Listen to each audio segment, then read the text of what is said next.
Welcome to Brands Hatch for rounds 16, 17 and 18 of the Ginetta Junior Championship.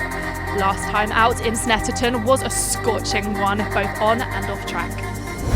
Dutchman Rocco Coronel put in another dominant performance and furthered his championship lead. However, his rival Fred Green had a mixed weekend and dropped important points in the fight. Between Snetterton and this weekend, the championship took a trip to Zandvoort in the Netherlands, where away from the British GT package, Rocco Coronel put on an excellent performance, securing 2 wins from 3 races. This weekend, we'll see the Ginetta Juniors take on the iconic Brands Hatch Grand Prix circuit. We caught up with pole sitter Max Cuthbert after qualifying to ask him what it's like to drive a Ginetta G40 around here. Max, congratulations on a pole position. How important is it to start on pole here?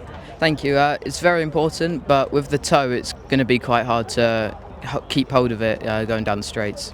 Grand Prix around here is amazing. It's such a fun track. I think it could be my favourite. Once the tyres get hot, it's going to be really hard to try and keep it on and not do the track limit at the bottom there. Well, you've started off in the best way possible. Congratulations. Thank you. An entertaining first race of the weekend for the Ginetta Junior Championship here at Brands Hatch, and it was all action from the very start of the race. Not necessarily at the front of the field though, in fairness. Max Cuthbert had the early advantage. Fred Green though made his immediate decisive move for the lead at Druids and managed to move ahead of the R Racing driver. Those two would then work together for the entirety of the race to get away from a swarming battle pack of cars that were all intent on setting chase after them. Out wide over the grass went Ethan Carney. That wouldn't be his last drama of the race either though, as he was then assaulted at Stirling's by Alfie Slater. Alfie got to the inside, there was contact between the two of them. Slater saved it, Carney did not. There were a lot of big lunges from Harry Bartle, though he was charging forward after a slightly sluggish start. He was proving to be one of the quickest and most aggressive drivers in the midfield battle. That squeeze put George Proudfoot-Nalder out wide, and he didn't really leave a lot of room for Scott Lindblom either, who found himself in the middle of a high-speed sandwich heading down Pilgrim's Drop. Rally crossing seemed to be the order of the day. 4 wide through Dingle Dell. I never thought was possible. It's a miracle that they all got away with this. A lot of paint traded, but some brilliant racing in the midfield as drivers desperately tried not to fall too far down the pack. Noah Young unfortunately had a slide over the curb at Westfield, and Felipe Reich it was in the number 7 car who just couldn't get away from him. Then more drama at Druids. That's what happened to Max Murray. Emilio Del Grosso was involved in that as well. At the end of the race, Max Cuthbert waited till the last lap to try and make his move on Fred Green. Try being the operative word. Fred had an answer for every question posed to him by Max Cuthbert, who came up just short of the victory. A 3rd win of the year, eventually going to Elite Motorsports' Fred Green. Rocco, whilst the front two did disappear off a little bit towards the end, that was still a stellar drive from you. Yeah, it was a really good ride. Even on my own, I was still fast, and I think I did almost the same time at the guys in front while they were slipstreaming with each other. At the end, I thought they were fighting, so I thought maybe I could catch them, but it was too big of a gap. But for the rest, good race. Only I hope to be higher up the steps, but that's how it is. Of course, and you've had a string of incredible performances continuing your unbroken podium run. Tomorrow, these cars seem to be going very well around what is a difficult track. Yeah, it's a really fun track as well, and these cars are perfect for here. Even with the curbs and everything, you can take it fully with these cars. So that's really good of Ginetta of making these cars. Yeah, I like it's one of the most fun cars I've driven until now.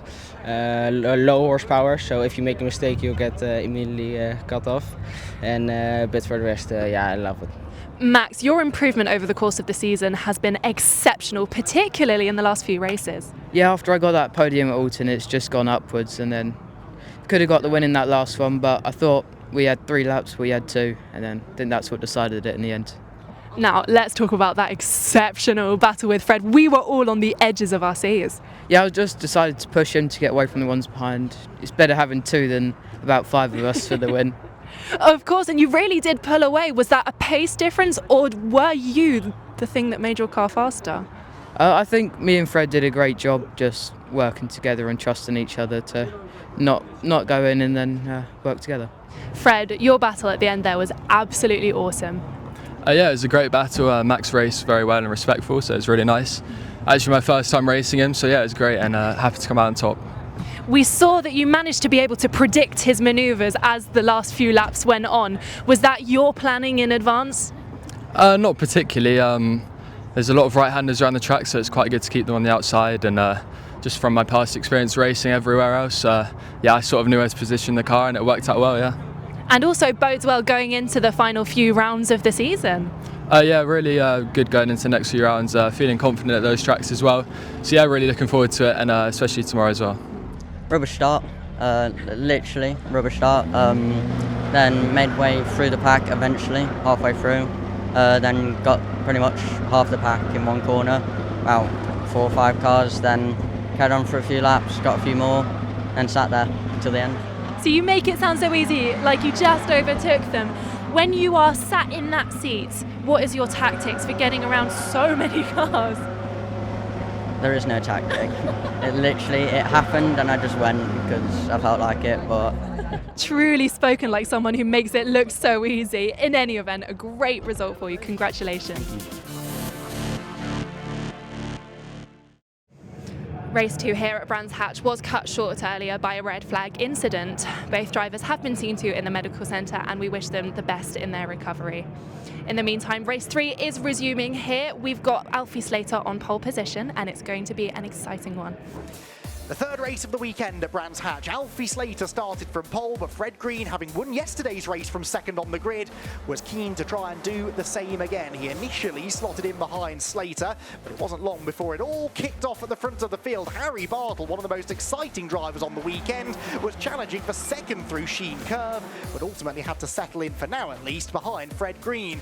A couple of them ran through the grass further back, but kept it largely pointing in the right direction. Rocco Coronel, meanwhile, wasn't having things all his own way, got shuffled out onto the grass exiting Stirling's, then had contact from his teammate Scott Lindblom. That could easily have ended in disaster. Miraculously, they all kept on going. Rocco then began to fight back, diving here towards the inside of George Proudfoot-Nalder. He showed George the edge of the road, and Proudfoot-Nalder, the Aussie, would drop down to eventually finish in 8th place. Fred Green then made his decisive move for the lead about halfway through the race, getting to the inside of Slater at Paddock Hill Bend, just before Ethan Carney fired himself into the barriers at Hawthorne. He was okay, but that required a brief race stoppage to get the car out of the way. The race then got back underway. It was a 2-lap shootout for the win, and Alfie Slater re-inherited pole position because the grid order was based upon the running order from a lap earlier. Fred Green, though, was immediately on the attack, made a pass, a daring pass, up the inside on the grass into Druids, and slipped through into a lead that he would hold until the checkered flag flew. Beginning the final lap, Rocco Coronel tangled spectacularly with Harry Bartle, who unfortunately skittered off into the gravel trap. With the car in a dangerous position, race control decided to stop the race a lap early, but did let them run round to see the checkered flag. That gave Rocco Coronel a chance to get into second place when Slater tried to hang it tough around the outside of Fred Green at Surtees. Green in the end able to hang on then to take his second victory of the weekend, a 4th of the season, as we head next to Croft for the penultimate event of the year. Alfie, truly a result to be proud of there after an incredibly chaotic few races. Yeah, it was chaos, but I know myself I could have done a lot better. But we'll just have to show that at Croft. How much do you have to focus on your own race with so much going on around you? When you're on your own, you focus on your own. When you're around everyone, it's just a bit like, don't know how to explain it, just chaos.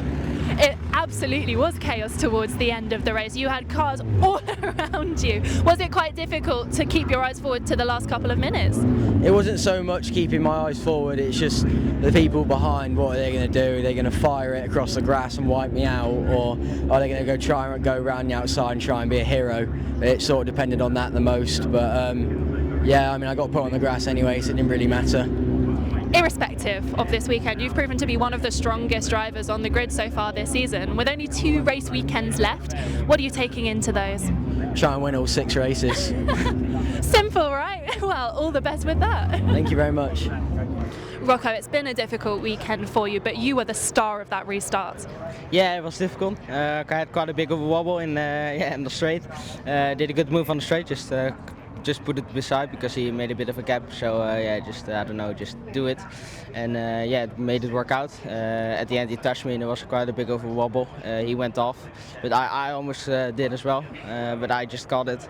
But for the rest, yeah, good race. In the beginning, they were all defending, and I was trying to go to the front, but they were all defending, so I couldn't get past. I had the pace, but I just couldn't show it. Well, I'm sure a lot of the drivers, like you said, were defending, but you were still able to get past them.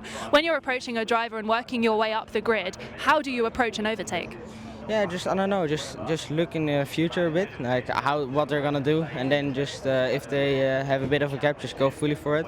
Because if you're on the inside, you just get the corner, and yeah, you just cut it a bit more and take the position. In any event, whilst you have shown serious pace at the end of this race, like I said, it has been a difficult weekend for you. Do you think going forwards you'll be able to rectify some of the issues? Yeah, I hope so, but I'll try. I'll try to do it in Croft better and to be faster next race. And yeah, let's see what I can do. Fred, to hold your own in a race like that is just phenomenal. Yeah, it was a really tough race. Really happy with how it ended up. Definitely a busy one at the end, but yeah, really happy with how it finished. The restart certainly caused some chaos at the end there. How do you handle being at the front and just having to keep your eyes forward? Yeah, I was quite frustrated with the restart because I was in the lead, and then because they went back a lap, it put me back to P2. So I was very adamant I was going to get back into the lead, and fortunately that happened. And yeah, it caused a bit of carnage because everyone's bunched up, but I can't complain. We've had a few complaints of contact over the weekend throughout the grid. Is it difficult to keep it clean, or is that something that you enjoy being wheel to wheel? I've not really had any contact myself other than I got hit from behind once, so it's not been too bad for me. But yeah, I think this track causes sort of like parking on the apex quite a lot, and that causes a bit of rubbing. But yeah, I'm not too fussed about the contact. Well, what a weekend! We've seen wins from Fred Green and Alfie Slater, and incredible racing all around. The championship heads to Croft next for a standalone weekend, and we'll rejoin them when they head to Donington for the final race weekend of the season. We'll see you there.